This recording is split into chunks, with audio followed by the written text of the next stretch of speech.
नमस्कार. आज आपण कोणताही एखादा व्यक्ती आणि पृथ्वी यांच्यातील ग्रॅव्हिटेशनल फोर्स किती असतो हे कॅल्क्युलेट करायला आपण शिकणार आहोत. या ठिकाणी पृथ्वीचं मास म्हणजेच वस्तुमान त्याला आपण m1 मानलं आणि ते निश्चित असतं. ते असतं 6 × 10⁻⁴ kg. आता या ठिकाणी यश नावाचा मुलगा आहे, त्याच्या वस्तुमानाला आपण m2 मानलं, ते आहे 70 किलो म्हणजे 70 kg. पृथ्वीचा रेडियस म्हणजेच r तो असतो 6.4 × 10⁻⁶ मीटर. या ठिकाणी ग्रॅव्हिटेशनल कॉन्स्टंट म्हणजे g तो आहे 6.67/10⁻11 किंवा 6.67 × 10⁻⁻11. या ठिकाणी हा जो छेदातील नंबर आहे तो जर वरच्या ठिकाणी गेला म्हणजे न्यूमरेटरच्या जागी जर गेला तर त्याची पॉवर ही मायनस होत असते. तर आपण ह्या पद्धतीने लिहू शकतो किंवा ह्या पद्धतीने लिहू शकतो. आता हा जो जी आहे म्हणजे हा कॉन्स्टंट आहे तो काय आहे बरं? जसं एखाद्या दुकानामध्ये आपल्याला 10 वस्तू घ्यायच्या आहेत म्हणजे 10 पेन घ्यायचे आहेत. 10 पेनची किंमत किती हे माहिती असण्यासाठी आधी आपल्याला एका पेनाची किंमत किती आहे ते माहिती असणं गरजेचं आहे. एका पेनाची किंमत जर 15 रुपये असेल तर 10 पेनाची किंमत 15 × 10 म्हणजे 15 × 10 150 रुपीज होतात. त्याच पद्धतीने हा जो ग्रॅव्हिटेशनल कॉन्स्टंट म्हणजे कोणत्याही दोन गोष्टीमधील ही जी स्ट्रेंथ ऑफ ग्रॅव्हिटेशनल फोर्स, जी ग्रॅव्हिटेशनल फोर्सची जी ताकद आहे ती ही कॉन्स्टंट असते. याचा उपयोग होऊन याच्यामुळे आपल्याला कोणत्याही दोन वस्तूंमधील ग्रॅव्हिटेशनल फोर्स काढण्यासाठी मदत होत असते. आता याचं सूत्र आपण लिहिलेलं आहे, gravitational force is equal to g × m1 × m2/r². या ठिकाणी आपण किमती ठेवलेल्या आहे. ही आहे ग्रॅव्हिटेशनल कॉन्स्टंटची किंमत 70. ही जी व्हॅल्यू आहे ते यशचं वस्तुमान आहे. 6 × 10⁻24 हे पृथ्वीचं वस्तुमान आहे. त्याच्यानंतर r पृथ्वीचा रेडियस आपल्याला माहिती आहे, त्याचा आपण या ठिकाणी स्क्वेअर म्हणजे वर्ग केलेला आहे. आता पुढे आपण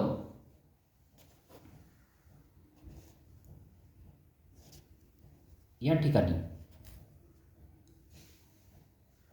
हा जो खालील r² आहे तो आपण स्क्वेअर होता म्हणून तो 6.4 × 6.4 × 10⁻⁶ × 10⁻6 अशा पद्धतीने लिहिला. आता पुढच्या स्टेपला या 10ची पॉवर -11 आहे, दुसऱ्या 10ची पॉवर 24 आहे. 10 कॉमन असल्यामुळे आपण वरच्या पॉवरची या ठिकाणी ॲडिशन केली. एक मायनस आहे आणि एक प्लस असल्यामुळे या ठिकाणी मायनस ही क्रिया झाली आणि त्यानंतर आपलं उत्तर आलं 10⁻30. खाली तसंच या 10ची पॉवर 6 आहे, दुसऱ्या 10ची पॉवर 6 आहे.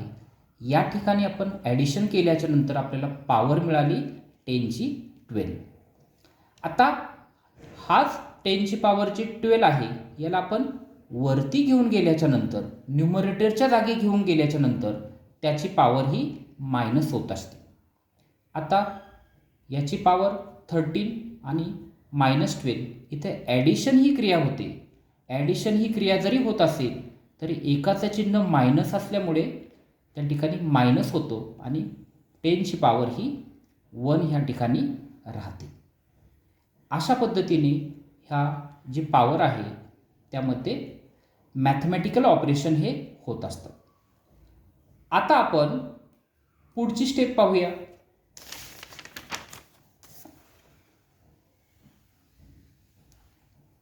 ही स्टेप अत्यंत महत्त्वाची आहे, कारण मुलांना हे जे कॅल्क्युलेशन्स असतात, मल्टिप्लिकेशन आणि डिव्हिजन, हे करतानाच अडचणी येतात. तर हे आपण कॅल्क्युलेशन्स या ठिकाणी केलेलं आहे पहा. या 6ला, वरच्या 6ला 2ने भाग जात आहे. 2 3 चा 6. तसंच आपण खालचा 6.4 यालाही 2ने डिवाईड केल्याच्या नंतर आपल्याला भेटतात 3.2. परत पुढचा जो वरचा नंबर आहे 70 त्यालाही 2ने भाग जातो. खालच्या 6.4लाही 2ने भाग जातो. दोघांनाही आपण 2ने या ठिकाणी भाग दिलेला आहे. त्याच्यानंतर पुढचा जो 10 आहे त्यालासुद्धा 2ने भाग जातो. भाग दिल्याच्यानंतर वरती 5 आलं. परत हा जो खालचा जो 3.2 त्यालाही 2ने भाग दिलं. तिथं पण आपण 1.6. सांगायचं तात्पर्य, वरच्या जर संख्येला जर एखाद्या संख्येने जर आपण भाग दिला तर खालच्याही संख्येला, कोणत्याही संख्येला त्याच संख्येने आपल्याला भाग द्यावा लागेल. आता हे कॅल्क्युलेशन्स केल्याच्या नंतर आपल्याला ह्या संख्या मिळाल्या आहेत. आता पुढे 6.67 पॉईंट नंतर 2 नंबर आहेत. हा पॉईंट काढण्यासाठी मला खालच्या संख्येमध्ये 100ने मल्टिप्लाय केलं. मी का केलं? कारण पॉईंट नंतर 2 नंबर असल्यामुळे मी 100ने मल्टिप्लाय केलं. तसंच या ठिकाणी 1.6चा हा पॉईंट काढण्यासाठी मी वरच्या संख्येमध्ये 10 मल्टिप्लाय केला आणि खाली 16 आला. तसंच 3.2 याचं पण पॉईंट काढण्यासाठी वरच्या संख्येमध्ये मी 10ने मल्टिप्लाय केला आणि खाली 32 मला मिळाला. आता हा खालचा 100 आणि वरचा 10 × 10 एकमेकांना कॅन्सल होतात. वरती 3 × 35 × 5 यांचा मल्टिप्लिकेशन 525 आलं आणि खाली 16 × 32 यांचं मल्टिप्लिकेशन 512 आलेलं आहे. आता ह्या वरच्या 2 संख्या आहेत 3 डिजिट नंबरच्या, यांचं आपण मल्टिप्लिकेशन केलं, गुणाकार केला, तो आला 3,50,175 डिवायडेड बाय 512. मुलांना हे जे मल्टिप्लिकेशन आहे ह्या क्रिया पटकन करता यायला पाहिजे. त्यासाठी आपण प्रॅक्टिस करणं ही खूप गरजेची आहे आणि प्रॅक्टिस ही योग्य पद्धतीनेच झाली पाहिजे. या ठिकाणी जर आपण अशा पद्धतीने रफ वर्क करून, अशा पद्धतीने प्रॉपर स्टेप बाय स्टेप जर आपण मल्टिप्लिकेशन जर केलं तर कितीही मोठा जरी नंबर जर असेल तर आपलं मल्टिप्लिकेशन हे बरोबरच येणार. आता पुढे आपल्याला डिव्हिजन ही क्रिया करायची आहे. डिव्हिजन ही क्रिया करताना आपण 512ने 3,50,175 याला डिव्हाइड केल्याच्या नंतर आपला जो ग्रॅव्हिटेशनल फोर्स मिळाला 683.93. पॉईंट नंतर 9 आलेला आहे, म्हणजे तो 5पेक्षा मोठा असल्यामुळे आधीच्या संख्येचा 3चा ऐवजी मी एक अंक मोठा लिहिला, म्हणजे 4 लिहिलं. तर मला यश आणि पृथ्वी यांच्यातील ग्रॅव्हिटेशन फोर्स मिळाला 684 न्यूटन. आता हे कॅल्क्युलेशन्स आपण कशा पद्धतीने केले आहे ते अत्यंत महत्त्वाचं आहे.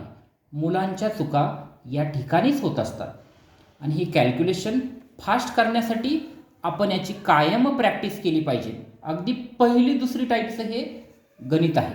स्टेप्स अगदी त्याच आहेत पहा. या ठिकाणी मी 512 लिहिलं. ज्याला मला भाग द्यायचा आहे ती संख्या मी या ठिकाणी लिहिली. या बाजूला मी 512चा टेबल तयार केला. टेबल तयार करताना मी अगदी 0 पासून सुरुवात केली बघा. 512 मल्टिप्लाय बाय 0 0. त्यानंतर अगदी 10 पर्यंत टेबल तयार केला. 512 हा 3 डिजिट नंबर आहे. या 3 डिजिट नंबरने यातील ह्या पहिल्या 3 डिजिट 3 अंकी संख्येलाच मला भाग द्यायचा आहे. ती संख्या आहे 350 म्हणजे 350. ती संख्या 512पेक्षा छोटी असल्यामुळे शून्याचा भाग गेला.